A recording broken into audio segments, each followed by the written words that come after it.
How to restore purchase in PickU. Bought PickU Pro before but lost access after reinstalling or switching phones? No problem.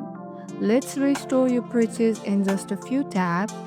Make sure you are logged in with the same Google account. You need to buy PickU Pro. Tap the crown icon at top right corner. Look for the option that says restore purchase or renew the purchase. Tap it. Tap continue. The app will check your account and restore any active subscription or lifetime purchase. If successful, you will see messages like purchase unlock or pro unlock. Can't find it or nothing happens.